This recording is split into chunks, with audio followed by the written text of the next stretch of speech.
السلام علیکم میرے پیارے محترم ناظرین، آج میں آپ کو یہودیوں کے ایک ایسے ناپاک سازش کے بارے میں بتانے والا ہوں جسے سننے کے بعد آپ کا خون کھول اٹھیں گے اور آپ یہ بھی جان جائیں گے کہ یہودی اسلام کے کتنے بڑے ظالم و جابر دشمن ہیں۔ شروع کرنے سے پہلے آپ سے یہی گزارش ہے کہ آپ ویڈیو کو آخر تک ضرور دیکھیے گا۔ آئیے جانتے ہیں یہودیوں کی وہ ناپاک سازش کیا تھی۔ ایک مرتبہ یہودیوں نے ایک بہت بڑا مکروہ سازش کی۔ ان کی سازش یہ تھی کہ حضور اقدس صلی اللہ علیہ وسلم کے جسم اطہر کو ان کی روضہ مبارک سے، ان کی مزار مبارک سے نکال کر کہیں اور جگہ پہنچا دیا جائے، یا وہ کوئی اور ایسی حرکت کرنا چاہتے تھے جس سے مسلمانوں کے جذبات کو شدید ٹھیس پہنچ سکے۔ یہ نور الدین زنگی رحمۃ اللہ تعالی علیہ کا زمانہ تھا۔ دو یہودی اس سازش کو انجام دینے کے لیے مدینہ منورہ کے شہر میں پہنچے۔ ان کی شکل و صورت کو دیکھ کر کسی کو شک و شبہ تک نہیں ہو سکتا تھا کہ عبادت و ریاضت کے سوا بھی ان کا کوئی اور مقصد ہے۔ دن بھر یہ لوگ اللہ اللہ کرتے اور راتوں کو اپنے حجرے میں سرنگ کھودتے تاکہ روضہ مبارک تک پہنچ سکے، یہاں تک کہ ان کی سرنگ روضہ مبارک کے بالکل قریب جا پہنچی۔ ایک رات حضرت نور الدین زنگی رحمۃ اللہ تعالی علیہ کو خواب میں حضور اقدس صلی اللہ علیہ وسلم نے اس کی اطلاع دی۔ اس خواب سے حضرت نور الدین زنگی رحمۃ اللہ تعالی علیہ اگلے دن بہت پریشان ہوئے۔ دوسرا دن بھی یہ خواب سے بہت پریشان ہوئے۔ تیسرے دن پھر وہی خواب آیا جس میں حضور اقدس صلی اللہ علیہ وسلم نے ان سے سختی کے ساتھ عمل کرنے کا تقاضا کیا۔ انہوں نے بیدار ہوتے ہی مدینہ منورہ کا رخ کیا، مدینہ منورہ کی طرف چل پڑا۔ وہاں پہنچ کر انہوں نے شہر کا جائزہ لیا، لیکن ہر چیز معمول پر پایا۔ اب حضور اقدس صلی اللہ علیہ وسلم نے خواب میں ان یہودیوں کی شکلیں بھی انہیں ذہن نشی کرا دی۔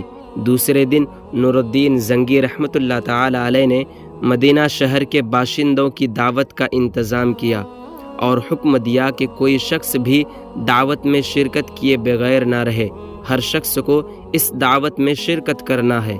حکم کے مطابق لوگ آتے گئے اور کھاتے چلے گئے، مگر ان میں وہ دو شیطان صفت یہودی نظر نہیں آئے۔ اب حضرت نور الدین زنگی پھر پریشان ہوئے، کیونکہ جن لوگوں کے لیے یہ دعوت کی وہ لوگ اس دعوت میں نہیں پہنچے۔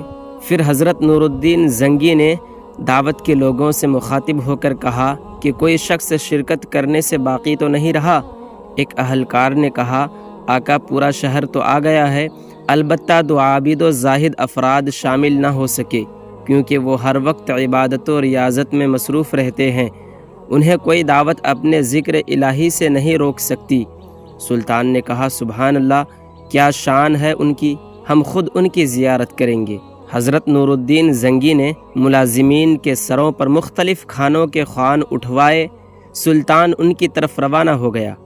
وہ یہودی جو پہرہ داری کر رہا تھا، دور سے اس کو نظر آیا کہ ایک چھوٹا سا قافلہ اس کی طرف بڑھتا چلا آ رہا ہے۔ اس نے جلدی سے اپنے ساتھی کو اوپر بلایا اور کہا، دیکھو اتنے لوگ ہماری طرف کیوں آ رہے ہیں؟ اتنے میں سلطان حضرت نور الدین زنگی ان کے سر پر جا پہنچا۔ ان کی شکلیں ہوں بہو تھی جو حضور اکرم صلی اللہ علیہ وسلم نے حضرت نور الدین زنگی کو خواب میں دکھائی تھی۔ پھر حضرت نور الدین زنگی نے حکم دیا کہ ان دونوں کو زنجیروں سے جکڑ دیا جائے۔ حکم کے مطابق ان دونوں کو زنجیروں سے جکڑ دیا گیا، اور پھر حضرت نے حکم دیا کہ ان کے کمرے کی تلاشی لیا جائے۔ جب ان کے کمرے کی تلاشی لی گئی تو بظاہر کچھ دکھائی نہیں دیا، لیکن جب ان کا مسلح اٹھا کر دیکھا گیا تو اس کے نیچے سرنگ کا ایک دروازہ تھا۔ یہ دیکھ کر حضرت نور الدین زنگی کے چہرے بہت پیلے ہو گئے۔ پھر حضرت نور الدین زنگی نے انہیں برسر عام کوڑے لگوائے۔ پھر ان کے پاس جرم قبول کرنے کے علاوہ کوئی راستہ نہیں تھا۔ انہوں نے جرم قبول کیا۔ پھر حضرت نور الدین زنگی نے انہیں موت کی سزا دی اور انہیں قتل کروا دیا، اور ان کی لاشوں کو نذر آتش کر دیا گیا۔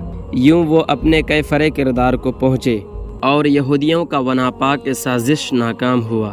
اور پھر اسی طرح کے ناپاک اور خطرناک سازشوں سے بچنے کے لیے حضرت نور الدین زنگی نے حضور اقدس صلی اللہ علیہ وسلم کے روضہ اقدس کے چاروں طرف 7 دھاتوں کی گہری دیوار تعمیر کر دی، جو آج تک ویسی کی ویسی ہے۔ امید ہے کہ آپ کو یہ ویڈیو پسند آئی اور آپ کا وقت ضائع نہیں ہوا اور آپ کی علم میں اور نامہ اعمال میں اضافہ ہوا۔ اگر آپ اسی طرح کے اسلامی واقعات پر نظر ڈالنا چاہتے ہیں تو ہمارے اظہار اشرف یوٹیوب چینل کو سبسکرائب کریں اور بیل آئیکن کو دبا کر آل پر کلک کریں تاکہ آنے والے ویڈیوز کی نوٹیفیکیشن آپ تک آسانی سے پہنچ سکے۔ اب آپ ہم کو اجازت دیں اور اپنا خیال رکھیں۔ السلام علیکم ورحمۃ اللہ وبرکاتہ۔